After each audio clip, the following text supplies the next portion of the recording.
오늘 이 시간 하나님께서 우리에게 주시는 말씀입니다. 사도행전 20장 17절부터 25절까지의 말씀입니다. 제가 갖고 있는 신약성경 245면에 있는 사도행전 20장 17절부터 25절까지의 말씀입니다. 우리 본문의 말씀을 교독하시겠습니다. 먼저 제가 한 절 읽고 여러분들이 읽고 우리 교독하도록 하시겠습니다. 바울이 밀레도에서 사람을 에베소에 보내어 교회 장로들을 청하니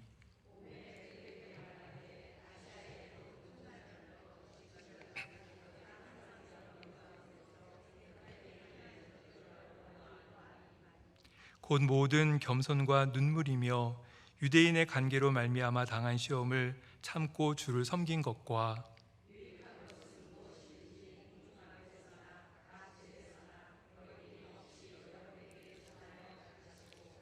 유대인과 헬라인들에게 하나님께 대한 회개와 우리 주 예수 그리스도께 대한 믿음을 증언한 것이라.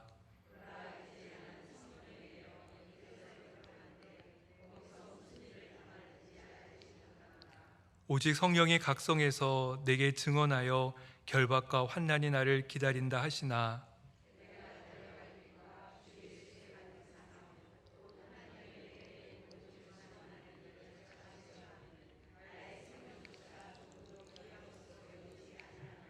우리 25절은 같이 읽겠습니다. 보라, 내가 여러분 중에 왕래하며 하나님의 나라를 전파하였으나 여러분이 다 내 얼굴을 다시 보지 못할 줄 아노라. 아멘. 요즘 우리가 뉴스를 보다 보면 참 안 좋은 뉴스들이 너무나 많지요. 각국에서 일어나는 전쟁, 또 어느 날은 갑자기 무더웠다가 갑자기 추워졌다가 비가 많이 왔다가 한동안 비가 전혀 오지 못해서 가뭄으로 고통 겪게 되는 여러 가지 자연재해들, 그뿐만이 아니죠. 요즘 경제 불황으로 인해서 사람들이 많은 어려움을 겪습니다. 이 미국 관세 정책으로 인해서 각 국가들마다 정말 그 힘듦에 그 걱정하며 정말 아우성치는 그 아우성 소리가 끊이지 않는 날들을 우리가 그렇게 보내고 있습니다. 그래서 오늘날의 시대를 그렇게 표현합니다. 초불확실성의 시대. 초불확실성의 시대. 우리가 불확실성에 대해서는 알지만 오늘 현재는 초불확실성의 시대다. 그런 말들을 사람들이 쉽게 입 밖에 내는 것이 다 이유가 있는 것 같습니다. 그런데 생각해 보면 어느 한 시대, 과거의 어느 한때 걱정 없이 시간을 보냈던 때는 한때도 없었던 것 같습니다. 개인에게 있어서도 마찬가지요. 우리가 과거에 지금 돌이켜보면 어쩌면 그때 그 일들을 내가 어떻게 감당했는지, 그때 그 걱정, 그것들을 내가 어떻게 지나왔는지 생각해보면 지금의 걱정들, 어려운 수많은 여러 가지 환난과 위기들 과거에도 있었고 지금도 있으며 앞으로도 있을 것이라 생각하게 됩니다. 그래서 월스트리트 저널의 기자이며 칼럼니스트인 모건 하우절은 그의 책 불변의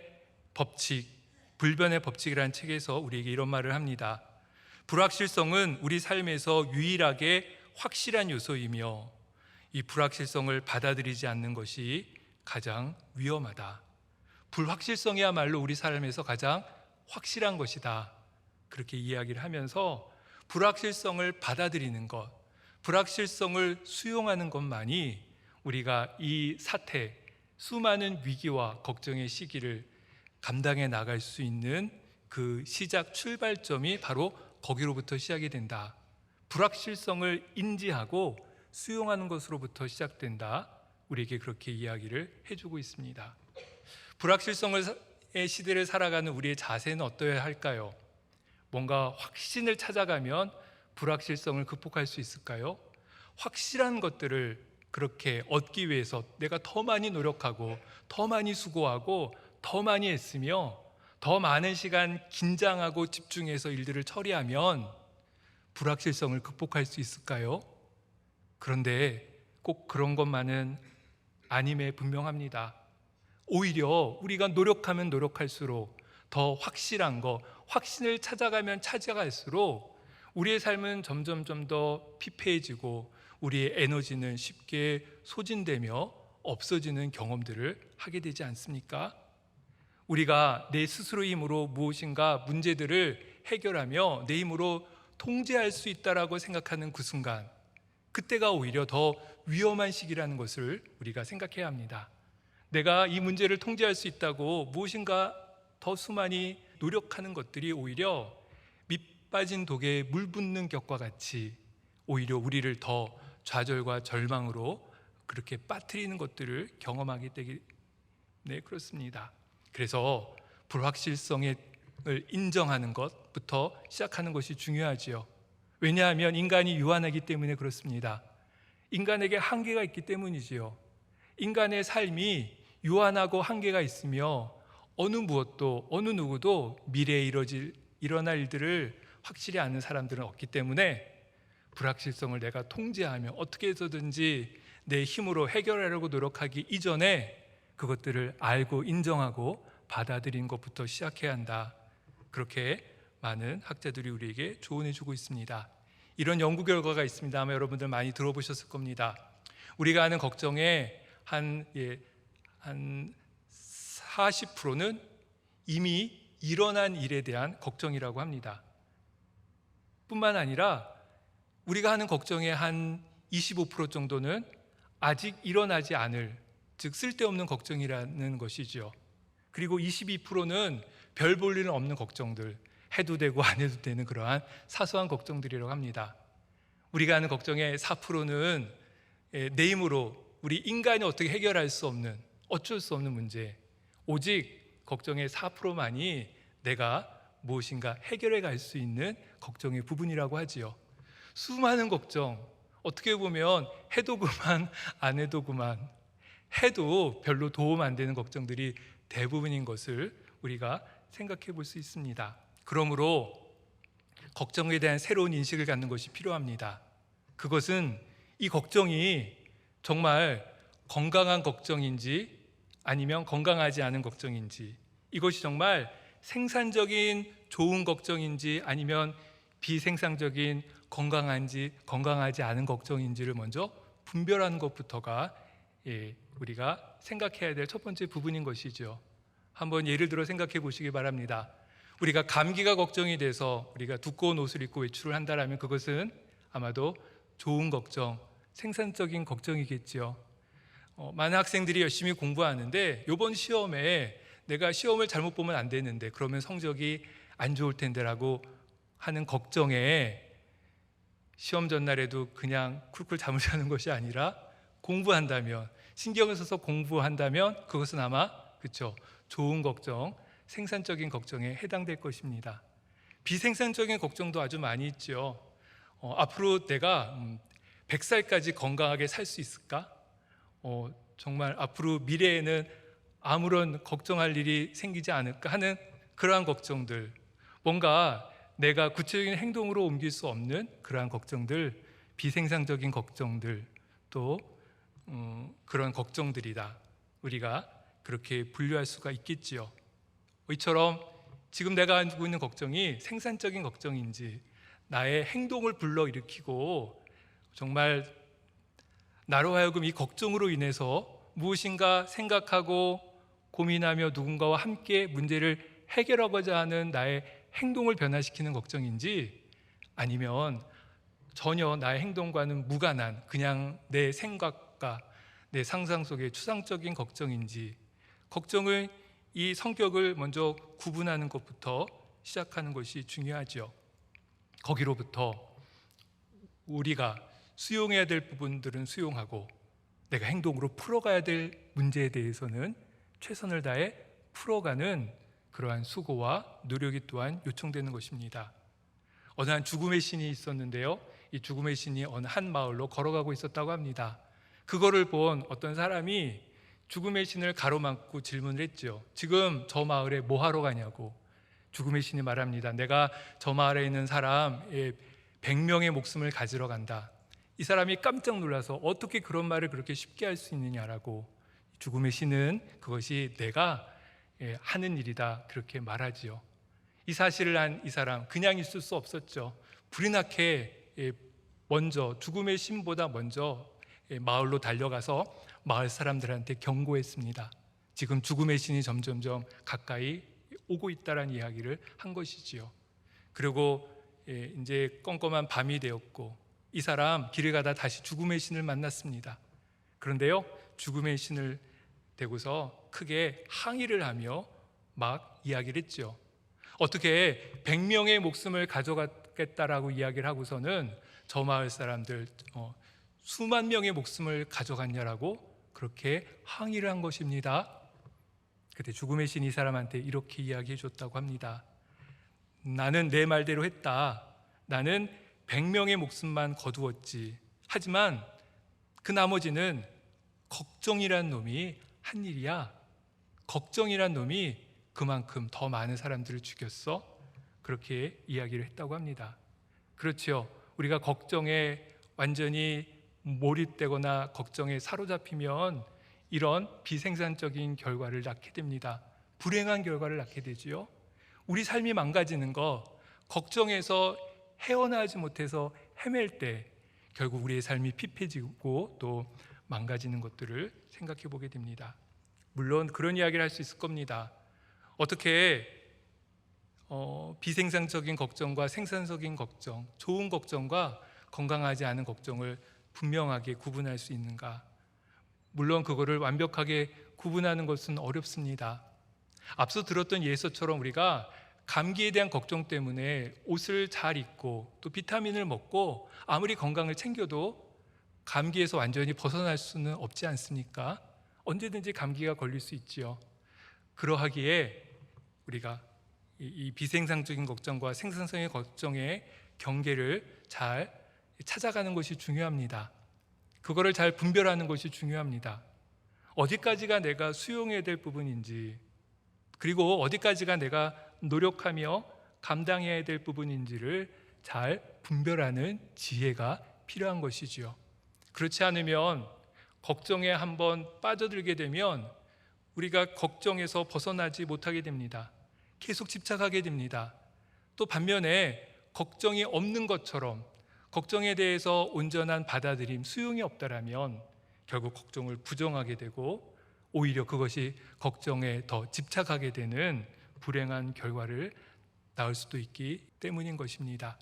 그러므로 주어진 삶의 오늘 현재의 시간을 잘 사는 것, 비록 걱정이 있어도 내가 소중하게 여기는 그 가치, 내가 귀하게 여기는 그 삶의 신념, 하나님의 나라와 하나님의 의를 구하고자 하는 그리스도인의 그 열망, 그 마음을 가지고 오늘 걱정이 있음에도 불구하고 수용하며 분별하며 노력하며 나의 행동을 바꿔가는 것이 지혜로운 그리스도인의 삶의 모습임을 우리가 꼭 기억해야 할 것입니다. 오늘 본문 말씀 가운데 바울이 심각한 걱정 가운데 지금 빠져 있습니다. 그가 지금 죽음을 앞두고 순교의 시간들을 앞두고 자신의 그러한 상태가 어떻게 될지 모르는 아주 불안한 그러한 순간 가운데 놓여 있습니다. 죽음만큼 가장 큰 걱정이 어디 있겠습니까? 죽음만큼 인간이 해결할 수 없는 걱정이 어디 있겠습니까? 죽음만큼 우리의 실존적인 두려움과 불안이 어디 있겠습니까? 바울이 지금 그러한 상태에 직면해 있습니다.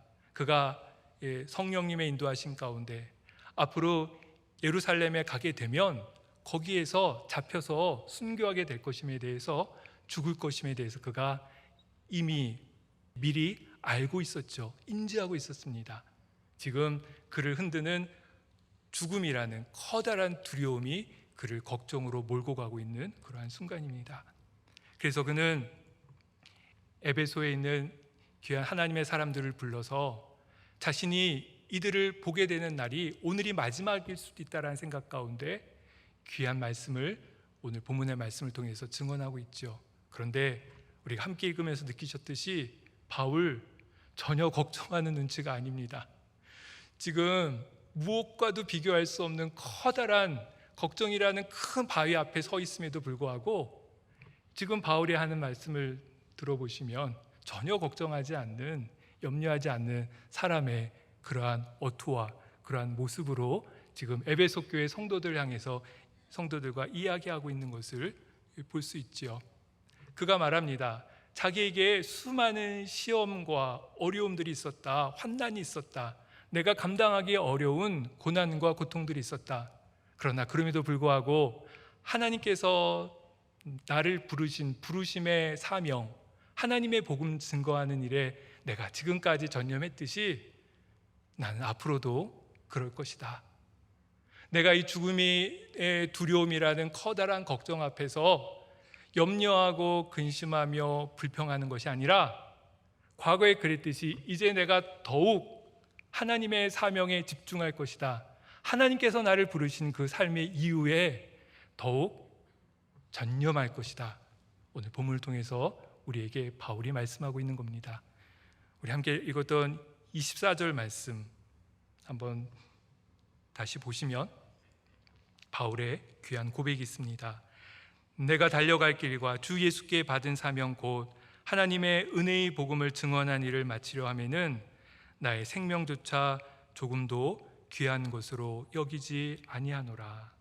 내가 달려갈 길, 주 예수께 받은 사명, 하나님의 은혜의 복음 증언하는 일에 내가 달려갈 길에 어느 한순간도 나는 멈추지 않겠다. 나의 생명이 다하기까지 그 일에 집중하겠다. 바울의 귀한 모습을 오늘 본문을 통해서 우리에게 보여주고 있습니다.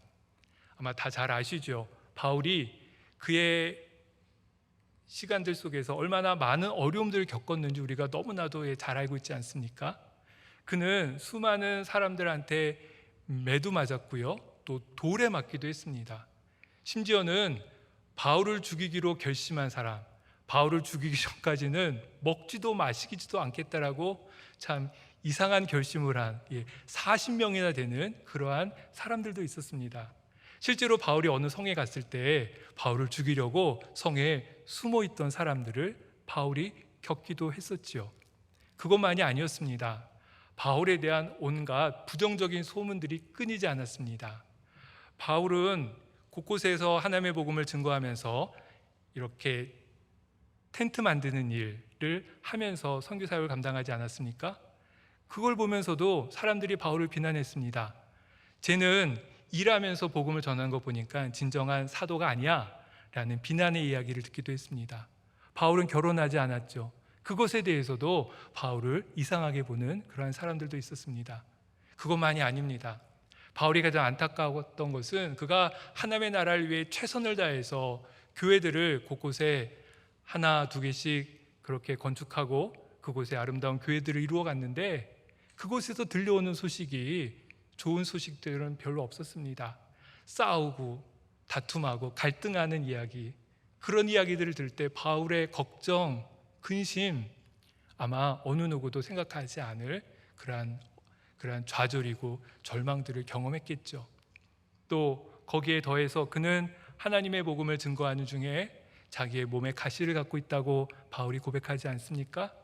아마도 그것은 이렇게 하나님의 말씀을 전하는 중에 온 몸이 떠는 간질이라고 그렇게 성서학자들이 이야기하기도 합니다. 그리고 그는 말이 어눌했다 그렇게 표현하기도 하지요. 그에 대한 소식, 소문, 이야기들 결코 긍정적인 좋은 이야기들만 있는 건 아니었습니다. 오히려 그렇지 않은 것들이 더욱 많았습니다. 하지만 바울은 그것들을 하나님의 은혜 안에 수용했습니다. 그리고 하나님이 자신에게 맡기신 사명, 복음 전하는 사명에 자기의 생명을 다했지요. 그래서 오늘 본문처럼 그가 그렇게 고백하고 있는 것입니다. 내가 달려갈 길과 주 예수께 받은 사명 곧 하나님의 은혜의 복음 증언한 일을 마치려 하면은 나의 생명조차 조금도 귀한 것으로 여기지 아니하노라. 과거에 대한 걱정, 또 지금 내 삶에 있는 수많은 염려들, 거기에만 나의 생각이 멈춰져 있는 것이 아니라 그러한 것들은 하나님께서 나에게 허락하여 주신 은혜 중에 은혜다, 그렇게 받아들이고 수용을 하고, 그리고 내가 해야 될 일, 나의 사명, 거기에 집중했던 바울의 모습을 우리가 본문을 통해서 분명하게 볼 수 있죠. 그것이 그리스도인이 이처럼 초불확실성 시대에 수많은 걱정이 우리를 흔들고 엄습하는 시대에 이 시대를 이겨나가는 하나님의 지혜인 것입니다. 걱정에만 머물러 있는 것이 아니라, 우리의 포커스를 걱정에 맞추는 것이 아니라 하나님이 나에게 맡기신 소명으로 나의 눈을 집중하는 것입니다. 걱정에만 묶여 있는 것이 아니라 소명으로 나의 시선을 방향 전환하는 것, 걱정 가운데 있는 하나님의 은혜를 내가 그대로 수용하고, 그리고 나의 관심과 나의 행동과 나의 열정은 하나님이 나에게 맡기신 소명으로 집중해 가는 것, 그것이 수많은 불확실성과 걱정 가운데 혼란스러운 이 시대를 살아가는 그리스도인의 지혜이며 이 세상을 이기는 하나님의 삶의 방식임을 우리가 잊지 말고 기억해야 합니다. 어떤 경우에는 내가 걱정을 수용한다는 것 되게 비관적으로 그렇게 들릴 수도 있습니다. 내가 걱정을 그냥 그대로 받아들여야 된다. 내가 아무것도 할 일이 없는, 또 내가 정말 무기력하게 느껴지는 느낌이 들 수도 있지요. 그래서 거기에는 항상 전념, 소명에 집중하는 전념이 같이 쫓아와야 하는 것이지요. 전념이란 것이 무엇입니까? 내가 가치 있게 여기는 것에 집중하는 것입니다. 그것을 우리 그리스도인들은 또 다른 말로 소명 또는 사명이라고 부르지 않습니까? 우리가 하나의 문제점은 소명하면 꼭 거창한 것을 생각하는데 뭔가 문제가 있습니다. 집을 다 정리하고 어디 선교사로 가야 된다라든지, 그처럼 또 나의 전 재산을 어디에다 다 바쳐야 한다라든지, 뭔가 사명하면은 거창한 것, 특별한 것, 다른 사람의 눈에 띄는 무엇인가에 우리의 관심이 가는 경우가 있지요. 성경은 그렇게 말하지 않습니다. 소명, 하나님께서 나에게 맡기신 사명, 그것은 나의 삶의 일상 가운데 있다는 것을 성경은 계속 말하고 있지요. 먼저 내가 하나님의 자녀인 것을 기억하고, 그리고 내가 예수 그리스도의 제자로 오늘을 살아가며 성령 하나님께서 나의 삶을 붙드시고 인도하신다라는 자기 자신에 대한 분명한 정체성을 가지고 그 안에서 나에게 주신 책임을 다하는 책임의식 가운데 살아가는 것, 그것이 바로 일상에서 경험하는 소명인 것입니다. 내가 누구인지를 먼저 알고 내가 누구인지 아는 거기로부터 출발해서 내가 오늘 이곳에서 감당해야 될 그 일에 충성하는 것, 그것이 소명을 쫓아가는 사람의 성도의 모습이라는 것을 우리가 기억해야 합니다. 그때에는 걱정의 무게보다 나를 사랑하신 하나님의 사랑이 더 크다는 것을 우리가 깨닫게 됩니다. 나를 위해 십자가에 죽으신 예수 그리스도의 사랑이 내가 하고 있는 이 걱정보다 더 귀하고 더 능력이 많다는 것들을 우리가 그때에 온전히 발견하게 되는 것이지요. 내가 누구인지, 내가 하나님의 자녀이고 내가 예수 그리스도를 쫓아 순종하는 삶을 살아가야 될 그리스도의 제자이며, 하나님께서 나를 홀로 두지 않으시고 성령께서 나와 함께 하시며 나를 도우신다라는 내가 누군지에 대한 분명한 깨달음 속에서, 그리고 그것을 가지고 나에게 맡겨주신 오늘의 일상을 사는 것, 그때야말로 우리가 걱정에서 벗어나 하나님의 사랑 안에서 은혜로 나에게 주어진 어려움들을 내가 받아들이면서 거기서 멈추지 않고 나에게 맡겨주신 소명에 전념할 수 있다는 것을 기억해야 하는 것입니다. 즉, 그리고의 생각이 중요합니다.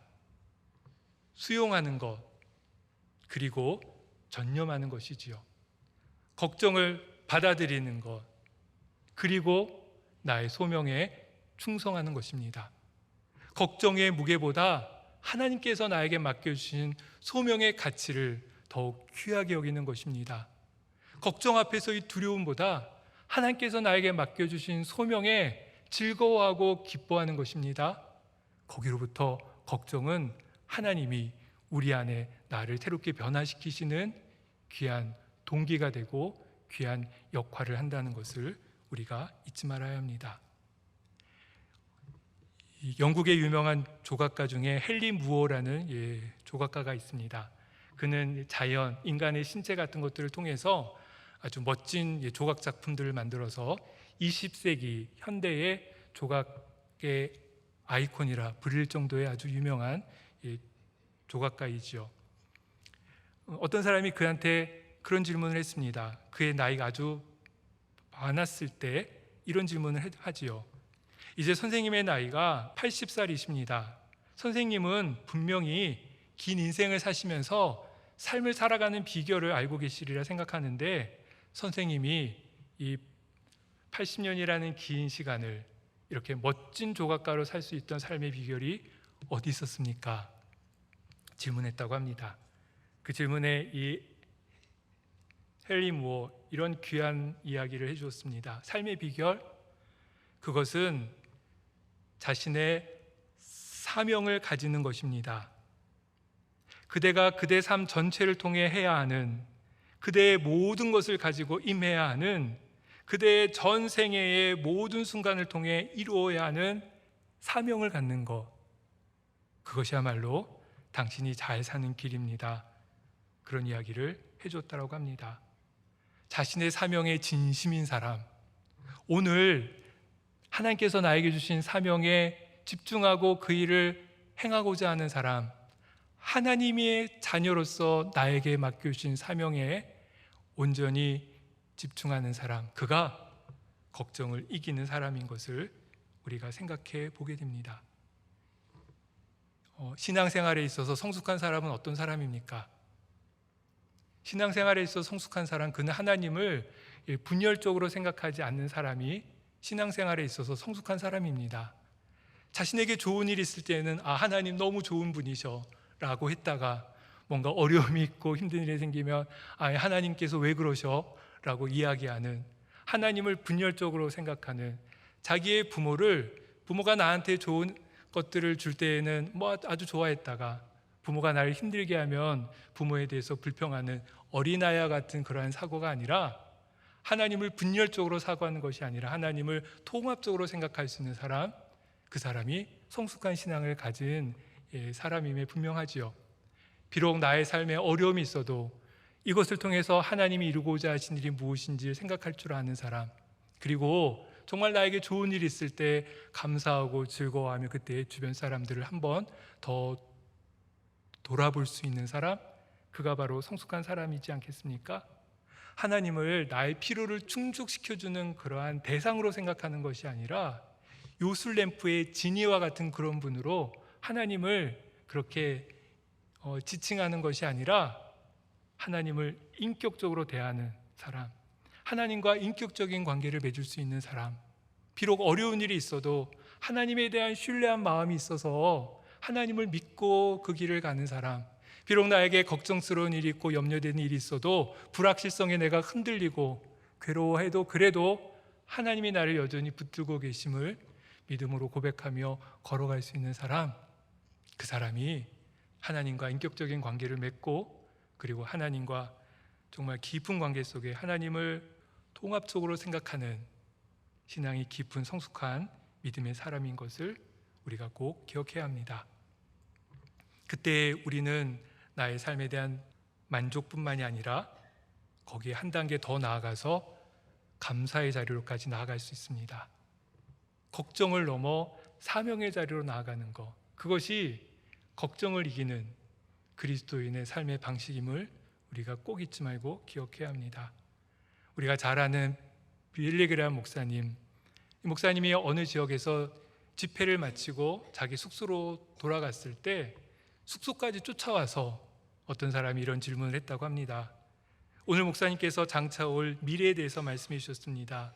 주님의 재림과 심판에 대해서 말씀하셨고 역사의 끝에 대해서 말씀하셨는데 잘 들었습니다. 그런데 한 가지 궁금한 게 있습니다.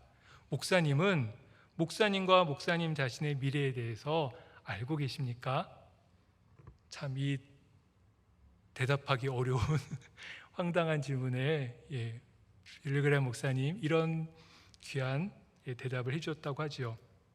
제 자신의 미래는 전혀 모릅니다. 그러나 꼭 한 가지 아는 것은 나의 미래를 누군가 꼭 붙들고 계시다는 것만은 확실히 알고 있습니다.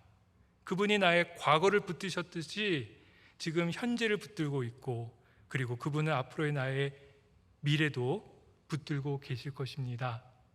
그것만은 확실합니다. 그렇게 이야기하고 이 사람을 돌려보냈다라고 합니다. 우리 예수님을 생각해 보시기 바랍니다. 예수님 십자가 앞에서 십자가를 지실 때 힘드셨지요. 괴로우셨습니다. 걱정이 되셨습니다. 하지만 걱정만 한 것이 아니었죠.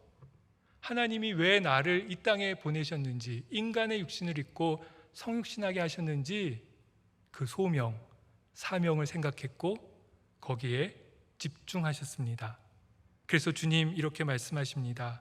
이르시되 아빠 아버지여, 아버지께는 모든 것이 가능하오니 이 잔을 내게서 옮기시옵소서. 그러나 나의 원대로 마시옵고 아버지의 원대로 하옵소서. 걱정해서 소명으로 시선과 발걸음을 옮겨가셨던 주님의 모습을 우리가 여기서 발견하게 됩니다. 그랬더니 우리 주님도 십자가에서 하나님의 은혜를 보셨지요.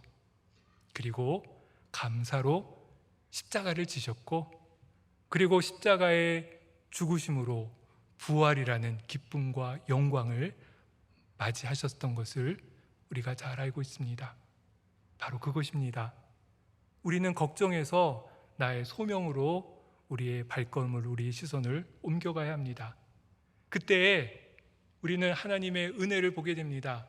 내가 지금 경험하는 이 어려움들이, 걱정들이 걱정으로만이 아니라 하나님이 나를 새롭게 단련하시고 새롭게 하려고 하시는 하나님의 은혜임을 보게 되고, 그리고 감사하게 되는 것이지요. 감사야말로 걱정의 늪의 소리를 건져내는 하나님의 귀한 처방전임을 여러분 꼭 기억하셔야 합니다. 우리는 감사를 통해서 하나님께서 나에게 허락하여 주신 것들이 너무나도 많다는 것을, 또 하나님께서 이 걱정을 이기도록 지금도 나를 돕고 계심을 우리는 감사를 통해서 경험하게 되기 때문입니다. 그리고 그때 우리는 하나님의 사람 다윗처럼 고백하게 되지요. 여호와는 나의 목자시니 내게 부족함이 없습니다. 내 평생의 선하심과 인자하심이 나와 함께할 것입니다. 고백하게 되는 것입니다. 이 고백은 나의 필요가 다 채워졌기에 하는 고백이 아니지요. 그것이 아니라 하나님과 나와의 관계가 깊어졌음을, 내가 비록 걱정 가운데 있지만 하나님을 신뢰함을, 그리고 걱정에서 더 크게 보이는 하나님이 나에게 맡기신 소명, 사명에 집중하겠노라는 하나님의 사람 다윗의 고백인 것입니다. 리고렌 목사님은 이렇게 우리에게 말해주고 있습니다. 한 문제를 놓고 반복적으로 생각하면 그것을 걱정이라고 부릅니다. 그러나 하나님의 말씀을 반복해서 생각하면 그것이 바로 묵상입니다.